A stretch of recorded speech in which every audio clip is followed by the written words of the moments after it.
Order! Order! You are an incorrigible delinquent at times. Behave yourself, man! Jacob Rees-Mogg, the leader of the Commons, has been accused of insulting the memory of the victims of the Grenfell Tower fire after he appeared to suggest that people should have used common sense on the night of the fire 2 years ago and fled the tower block. In an interview with LBC Radio, Mr. Rees-Mogg said that having read the recent report on the fire, he would now ignore the fire brigade's advice to stay put. He has offered a profound apology, saying he would hate to upset the people of Grenfell. 72 people died in the blaze in June 2017. Our special correspondent Lucy Manning reports. If there's one tragedy it's easy to show sympathy with and be sensitive about, it's Grenfell.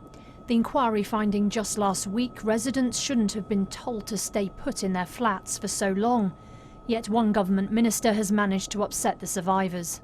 The more one's read over the weekend about the report and about the chances of people surviving, if you just ignore what you're told and leave, you are so much safer. And I think if either of us were in a fire, whatever the fire brigade said, we would leave the burning building.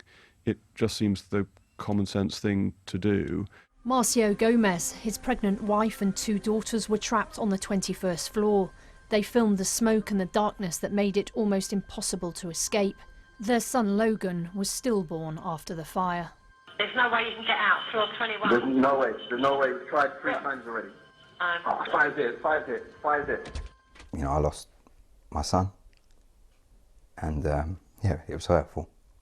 It's not very nice for the survivors, the families, or even the community as well, what he said. He certainly needs to start thinking a bit more about what he's saying.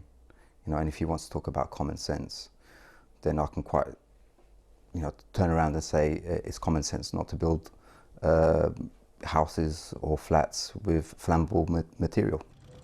As he left Cabinet, Mr. Rees-Mogg was asked if he thought Grenfell residents lacked common sense. That's not what I said. Do you regret your comments? That's not what I said.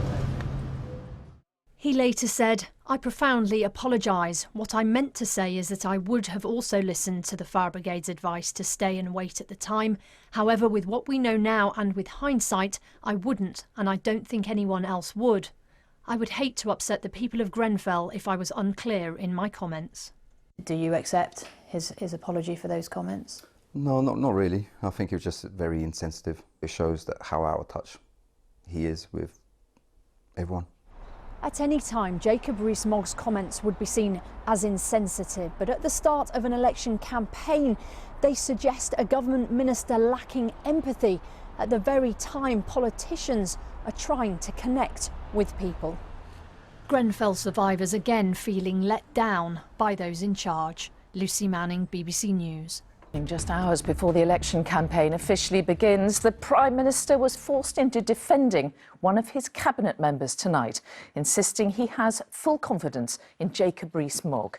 It follows comments he made saying Grenfell residents should have used their common sense and fled the building against fire brigade advice. 72 people died after fire engulfed the tower in June 2017. The Commons leader has now apologised, but campaigners say his words were insulting and there are calls for him to resign. Here's our political correspondent, Paul Brand. Trust was one of the many things destroyed in the Grenfell fire. Today has done nothing to restore it. Among all the failures that led to 72 deaths here was a cabinet member really suggesting the victims lacked common sense. I think if either of us were in a fire, whatever the fire brigade said, we would leave the burning building.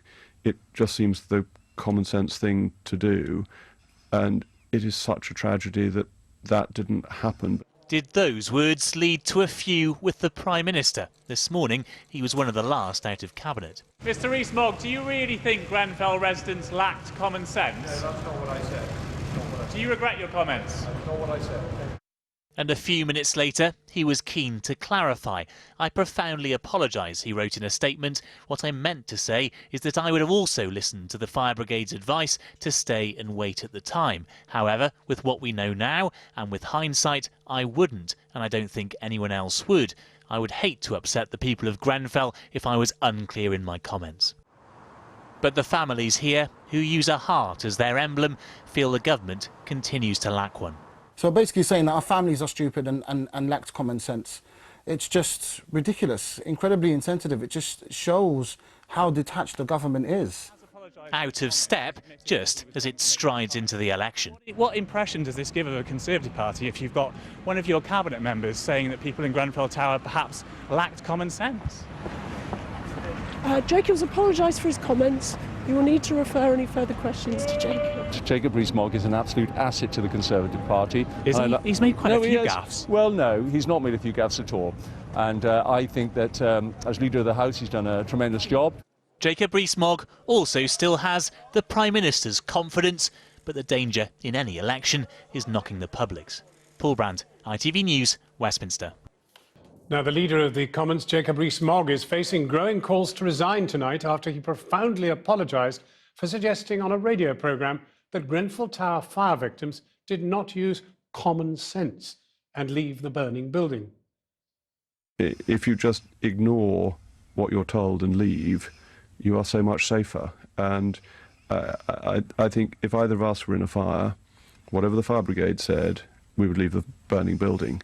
It just seems the common sense thing to do.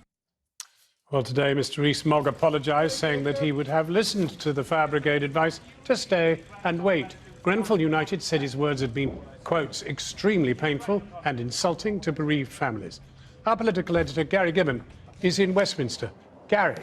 Well, unguarded, insensitive language about the most sensitive possible of topics would be a bad idea for a politician at any time. But to do it during a general election when everybody is ready to pounce and point out what you said is really just an unforced error that parties don't like to make at this time. So much of a general election is about a battle for headlines, and this gifts bad headlines for your own cause to the other side.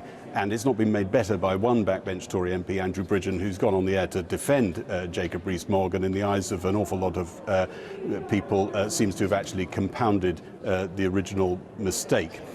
This is the last few moments of this Parliament. It is dissolved just after midnight tonight. An awful lot of MPs have been giving valedictory farewell speeches in the Commons. One MP who wasn't expecting to be going, though, has announced that he is, and that's Philip Hammond, the former Chancellor. Until 3 months ago, a power in the land, and now he leaves the House of Commons saying that he probably isn't going to fight again. He had the whip withdrawn from him. Others got it back. He didn't get it back. I think it was thought that he was just too vocal and outspoken a critic of Boris Johnson. He's decided he won't stand as an independent against the Conservative Party that he's been in for so much of his life, and so he's going to leave this place earlier than he ever expected, and I suspect with his tail between his legs for a few moments and then flicking it probably in Boris Johnson's direction in a few interviews over the weeks and months to come. His successor, by the way, as Chancellor of the Exchequer, Sajid Javid, had been hoping that he would publish some figures tomorrow, which Treasury officials have been crunching, which cost, he was claiming, Labour's manifesto. Now, under pressure from Labour, the head of the civil service seems to have gone back to the Treasury and said, not so fast. No, you don't. Inappropriate use of civil servants.